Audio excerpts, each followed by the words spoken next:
Welcome to Land Academy. This is the Cash Flow from Land show. We show you how to buy real estate for half of what it's worth and sell it on the internet really fast. I'm Jack Butala. I'm Jill DeWit. We are Jack and Jill, and this is the Jack and Jill Show too. With over 15,000 completed transactions, we're the experts at acquiring property Of all kinds, not just land. for half price and flipping them for way more. All right, let's get this show started. Jack Butala with Jill DeWit. Hello. Hi. Welcome to our show. In this episode, Jill and I talk about the best power breakfasts so far this year that she and I have had together. Anyway, great show today, Jill. Let's take a question posted by one of our members on successplant.com, our free online community. You got it. Actually, what was really cool is this was also a comment on a Facebook that I got. So is that how this got in here? That's where it got here. Perfect. So yeah. Jim asked if this whole data to doorstep and how our concept is and our strategy and everything works for infill lots. Jack? Fantastic question. I say this a lot, and more we get this exact question. Does it work for infill lots? Does it work for apartment buildings? Does it work for, hey, I want to buy my next house, and I know exactly which subdivision it's in, but I really want to get it cheap? The answer is yes, yes, and yes. And in fact, the data to doorstep product that Jill and I have composed or compiled or made available, it works. It's all the same exact product. It's just used differently. So you manipulate or scrub the data if you want to buy rural land like we do one way. But if you want to buy infill lots, let's say in an urban area, just choose one like Cincinnati. You use the exact same tools that we provide in data to doorstep. However, you need a little bit more, you need different type of education, which we will provide when we release that product to use it that way. So yeah, heck yes, Jim K. It works for that. Awesome. Hey, if you want to be on the show or you have a question, call us at 800-725-8816. Jill, today's show is it was a couple days ago, so I hope we all remember, but man, what a great breakfast you and I had. Maybe it's just because we're happy to be in California again. What do you think? Exactly. I remember it very well. Thank you very much. I appreciate when we get together and do this. It was you and I do this. We do it often. But not often does it go this well, where we can really sit down and have like kind of a partners meeting over breakfast and really align our goals and align our tasks and things like that. Put the phone away and talk. There's no computers and just say, man, I can't believe what just happened and what's going to happen in the future. Mm-hmm. And I think one of the things I mentioned was I had a call with one of our members in Orange County. It's two brothers who are doing this, and I reminded them how the importance of this. I'm like, they had 18 things they wanted to, talk about and plan out and all kinds of stuff. And I said, hold on, everybody. It sounds like you two just need to sit down, have a partners meeting quietly and with a calendar or whatever it is, and sit down and prioritize and get your ducks in a row and tackle these things one at a time. And for them, it was like, aligning their acquisition criteria and aligning who's going to do what part of their business, because they're tag teaming on a lot of the jobs, and they both went, it's a little thing, but it was like a light bulb went off. They're like, yeah, you're right. We haven't done that. Mm-hmm. We need to sit down and talk about those big picture things. I said, yeah. It prompted me to write the title of the show and then, sit and think for a couple seconds about what are you supposed to do when you start a company or start really start a project? Let's say you're going to plan a wedding. Mm-hmm. This is what I do, and it's really twofold. I look at exactly how I want it to end, and I really sit there and in the Cash Flow from Land program, I talk about it in the first chapter, and I find out what the end looks like. Like, let's say I want to plan a wedding. I want to know, I can see it in my head. You're not planning any weddings. That's the funniest thing. That's why I use I can't believe you just said that. I'm trying oh my gosh, it's just going to go right over everybody's heads. Let's say I'm planning a wedding. What the heck? I was wondering when you're going to pipe into this. Pipe in on Let's this. be more realistic. Let's say I'm going to do the Baja Ha Ha cruise or something like that in a sailboat, or go down Cabo on a motorcycle or something. That's a little more accurate, not planning a wedding. If you want to lose 45 minutes to an hour of your life, go on Google and type in Baja Haha.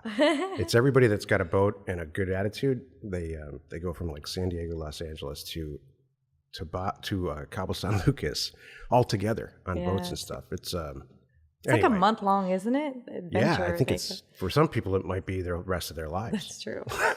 Exactly. Oh my God, planning a wedding. Anyway, all kidding aside, if you want to get to the end of a company, or your end of a wedding, end of a marriage. Let's say you're planning a marriage. You need your exit strategy well defined before you even jump in. If you're planning a marriage, not a wedding, you should have an exit strategy. Trust me. Oh my gosh. I can't believe it. It's clear to me now that the title of this show was mistitled. Wedding exit strategy is what the show should be. Yeah, there we go. That's another show. Oh my gosh. So, take a look at what I'm going to use wedding all the way through this. Oh boy. Take a look at exactly what you want your wedding to look like, which is not hard for a lot of people. Maybe a lot of young women know exactly what it looks like already. Gosh, that's true. And then work backwards. What kind of flowers do you need? Do you need one photographer, two photographers? Do you need a videographer? What's the dress look like? Will the guy show up or not? What to do if he doesn't show up? All of those contingencies. Now I'm actually kind of being serious because that kind of stuff happens in a business all the time. You got employees don't show up. Your partner might not show up. a key vendor outsourced, like a virtual assistant, specific IT virtual assistant doesn't show up. And, so stuff like that happens all the time. But I'm not saying analysis paralysis where you sit there and you just never start because you're trying to plan for every contingency. I'm just saying, look at the exit strategy or the end of it and then deconstruct it and literally get a calendar out and start marketing it in there. For some people that start and they use our program to start their a pretty serious passive income / side business, which eventually becomes a full-time business, they get serious about that, and they can do it. You can do it in 6 months. You can get some serious cash flow coming in every single month in about 6 months. And it didn't happen on accident. They looked at it pretty seriously. So anyway, Jill kind of mapped out. We've done it many times before, but in these power breakfasts that we have, this one in particular, we really said, in about 12 months, this whole thing's going to be crazy. Some people are hiring us right now to sort of outsource their land acquisition programs, pretty large companies. So we have to realign. Cool. We do this often. The important thing is to do it often, and it's not set in stone. You and I often will sit down like the other day, and we had to realign our goals. Okay, we were doing this A, B, C, and D, and that was on your plate, Jack. So now I took over C and D. You're still kind of tackling A and B because now you're taking on F. Right. So so it's not set in stone. Maybe, that's a good thing. I think a minimum of once a month power breakfast for everybody. You should do this. And I think that weekly check-ins are good too, like you and I do. You and I try to, we have our alignments and then we kind of go our separate ways. And then once a week, usually for us it's on Fridays, we can kind of check in, and if there's something somebody, just talk about stuff and just kind of make sure everybody's on task and that kind of a thing. Yeah, and the other piece of this, and again, the show grew out of that meeting for this new work that we're doing with these people, is to make sure, and this is critical, that you have the right resources and time. There's two components to resources. It's really money and time. Make sure you have that stuff in place, and tie it to the calendar in general. Let's say just do it monthly, not every day, but tie it to the calendar and make sure you have enough resources, time, and money, and people. I guess. It's funny. It's often too. I don't know about you and I, but there's more money than time. I wonder if other people find that. Yeah. Yes. What do you know what? Let's talk about this for a second. What is the biggest challenge, Jill, all kidding aside, to running a company? Because I've been doing this for a while, but I think you're about 5 years in with a lot of different roles, 5 to 8 years in. What do you think? Sometimes finding the right talent. That's what I think it is. Yeah. Finding the right people. I was hoping to disagree with you, but yeah, that's what I think it is too. Especially when you're starting your own company, you're wearing all the hats and you learn a lot. I mean, it's no kidding. You know, you want to get your own MBA, you want to learn more than anybody will teach you in an MBA, start your own company. So seriously. So then when you're at that point where you can start handing off the roles because your company is up and running, finding the right people that can do your talent, you'll never find any one person that can do it, period. So now you got to find 4 people, you know, or 6 people, depending on the things that you're going to, you know, now start to hand over. And even just one person for one you think is a simple, mundane task is not that simple when you, and to get them up to speed and on track and boy, as efficient as you is a long process. You know, we have been very, very, very, very fortunate with our senior manager. She is our number 1 employee and I can give her anything. And if she can't do it, you know, usually she'll figure it out. And that's the key. So it's not so much that you're looking for somebody who's ultra intelligent with a tremendous amount of experience and resources. What you're looking for is somebody who can solve their own problems. Yes. Who's very well rehearsed at saying, oh man, I'm not exactly sure what this person means or what the instructions are. And then utilizing the internet resources. Like, you know, for me, I use YouTube a lot. Jill uses... I Google and I read. Yeah, and read. I read it. Or she'll use customer support, like from Microsoft stuff. And you know, my point is, it doesn't matter what we use, it as long as we just get it done. Mm-hmm. And not go back to that person and go, I don't know, you know, or whatever it is. So. Right. But yeah, so that was part of our big breakfast, our power breakfast too. Here's an interesting point. Sometimes we have to realign what we're doing because we don't have the people that can support us. Right. And it's a bummer, but we've had to change our goals a little bit, move things around. For example, some of our websites and things that we've got coming up right now, we've had to move things around a little bit because we don't have the right people in place. Yeah, you know, it's not so much. Real. It's not so much the right or wrong people; it's the right direction. It's all of it. Mm-hmm. You know. Oh, I think it's the right people sometimes. It's a delicate balance between, you know, there's some. Especially with the way IT is, used to be there. You had one IT person and they just knew everything, and it's just so not the case anymore. Mm-hmm. So there's so many little IT tasks involved in all this. You have to sub out some of the real technical stuff. You have to sub out to somebody who's a specialist. Mm-hmm. It's like kind of like medicine, I guess. Mm-hmm. Anyway, It was an awesome breakfast, Jill, because I think this thing's going to the moon. Yes. Not necessarily Land Academy, but Landstay itself is, and the amount of properties that we're buying and selling and what's happening with it is amazing. And the other things that we have coming, which are really, really cool and exciting. So cool. Hey, well, you know, while I'm talking about it, if you want to be on the inside track and hear more, start following us on social media. Yeah. Because you know what? If you just keep following Land Academy and landacademy.com, you're going to miss some stuff. There's other things that are coming, and it's not just land. So you want to be following us specifically. Jack and Jill. So yeah, look up Jack Butala, look up Jill DeWit, follow us on Facebook, follow us on Twitter. Even you and I the most, but because even Landstay, you don't even want to just zero in on that. Follow us specifically, and you'll be in the loop and see all the good things that are coming. So.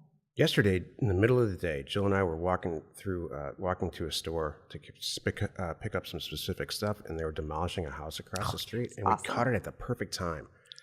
And it's like, I don't know why that's demolition is so fascinating. Mm-hmm. It looked like those guys were having a blast destroying a house. I felt like a kid. She put it on Facebook Live, and it did well. I'm like, yes. It's like watching a car accident. It was so you have to watch it. Funny. You're right. We were standing. I felt like must be like a little boy who gets his first little Tonka truck, you know, and he's like, wants to see a construction site, and then the big trucks going by. That's how you and I were. We were like in awe watching this whole thing. It wasn't just us. A lot of people, I don't know if it was us standing there looking at it, but you know, when there's like a street guy juggling and he's got painted face, I walk right by that. I really don't care. Right. But this is a blast. Mm-hmm. And you know what was really funny for me was the actual crunching of these stuff. I was kind of feeling bad. I said as we're recording this, I'm like, kind of want over there and get some of that wood and repurpose it, make something cool out of it. But it was clearly probably, It was I don't hardwood know, floors from the 20s or 30s, I it was a think. beach cottage. Yeah, exactly. And we're back in California, everyone. So Yeah. FYI, we were out here again. That's why Joe's so happy. Exactly. So yeah, we just stumbled across it, and I was just a little bit. It should have been a little bit sad, going, "Oh, look at that cute cottage with the wood floors, and it was painted blue and everything," but it was getting demolished, like flattened. I mean, we're watching them pull trees out of the ground, and it was just. They looked like it was landscaped yesterday. You're right. Oh, it did. They were. Jill's like, comments were like this. How many times did that husband get yelled at for not having that tree look perfect? And then the guy rips it out of the ground with a forklift. And the hedges. The guy just did the hedges a week ago, and now they're gone. So yeah, it was so funny. We're gonna go back and we should do that maybe today, either today or tomorrow. We're gonna go back and do another Facebook Live. Hey, so follow me on Facebook because you'll see my little Facebook thing. And Jack and I are totally commenting through the whole thing, and it's hilarious. So it's good. This is the Technical 2 minutes of property investment advice from our 15-year, 15,000 plus deal experience. Well, oddly enough, it reiterates the meat of the show. Know your end goal and know what it looks like, and then work backwards in a calendar. Sounds silly and simple, but it really, really, really works. If you have a question or you want to be on the show, call 800-725-8816. Jill, so much inspiration today. It's not silly and it's not simple. Just kidding. That's not my inspiration. I hear you said silly and simple. Mine it wasn't silly and simple, but it was simple. It was very not simple. Silly at all. Not silly. You're right. Thank you. So my inspiration for today is quiet thinking is so important. It is too easy to get caught up in your day-to-day, running around like a chicken with your head cut off, with 18 tasks and stuff going on, and not taking time to just sit back, quietly think, and make sure your head's on straight. Make sure you're check your goals, check you. Check your pulse. Check your pulse. I gotta tell you something. So here's what happened to me yesterday. So we're back in California. Check how your body smells. Oh, geez. Yeah, there's a good one. Quiet thinking and smelling is important. Jeez. So we just got back in California. I'm so happy to be here. And I'm back in my car. We leave my car here, among other toys. Anyway, so I'm in my car, and I haven't driven my car in a couple weeks, and I got in, I'm like, God, I forgot how nice this is. And it's all quiet and smooth. And you know what? I drove in silence yesterday. I did run some errands and pick up some stuff. And that's why I have a motorcycle. You don't like the silence? You are so the right girl for me, by the way. I mean, a man's dream is to sit in silence most of the time. Yeah, that's what I did. So I got in my car. And that was the first time yesterday that I had time to really just sit in silence. And it just reminded me how important that is just for my sanity, just to not think for a few minutes. How long was it? Probably 15 minutes of silence. 15 minutes. Can you do that? Can you do that? I could sit for 15 hours. In silence. In silence. Oh, I'm going to test that. Alone in a dark house. Okay, without alcohol. Why does alcohol have to come into it? It doesn't mean you get to go take a bottle and go in the closet and test this. So I put a stereo on my motorcycle, and recently, and I was driving down the street, driving on a like half-hour ride, and the battery on the stereo's got it's independent battery. It's like it doesn't matter, but I didn't plan right. It went dead, and my first thought was, I got to sit here and have my own thoughts. That's hilarious. Maybe concentrate on the road thoughts. Just saying. And I'll tell you, my own thoughts, some of them aren't healthy. Yeah, I'm sure of that. That's awesome. No, I wasn't kidding about the right girl for me. I'm serious. Thank you. Thanks for being the right girl. You're welcome. Join us in another episode where Jack and Jill discuss how to use information, that's me, and inspiration, that's me, to get just about anything you want. We use it every day to buy property for half of what it's worth and sell it immediately. You are not alone in your real estate ambition. Good show, Jill. Thank you. You know, we have this "Get There First" slogan now. Mm-hmm. You know how Coke changes their slogan all the time? Like, remember it used to be when we were kids, like a Coke and a smile, or it's a real thing, or they, you know. So it's a real corporate cycle thing. I looked it up. I've studied it. Actually, I studied it in college. You're not supposed to have, as ironic as it sounds, the same damn slogan forever. So first it was, you're not alone in your real estate ambition, and then now it's get there first with the right data. Get to the seller first, you know. Right. I'm not sure. It's so completely conveyed. What do you think our next one should be? This is kind of a fun thing to talk about. I don't know. I haven't gotten that far. I mean, these two are good. Maybe we could get more mileage out of them. Is really what I'm saying. I think it should be "Don't shoot your staff member." Watch the road. Or Watch the road. Plan your wedding with Jill. There we go. Use our data to plan. No, here's our next slogan. Our next slogan is "Have an exit strategy, even for a wedding." A marriage. Yeah. Marriage. There's our next strategy, our next slogan. Love it. Oh, that's enough laughing for a whole day. Here we go. Information and inspiration to buy undervalued property. We are Jack and Jill, and this was the Cash Flow from Land Show. We are the experts at acquiring property of all kinds, not just land, for half price, just so we can flip it for way more. And really fast. Thanks for listening. Let's go buy some property. If you want to get involved or you need more information about our profitable, niche real estate operation, call 480-467-0359. You just might get Jill at the other end of the line. Landacademy.com. You are not alone in your real estate ambition.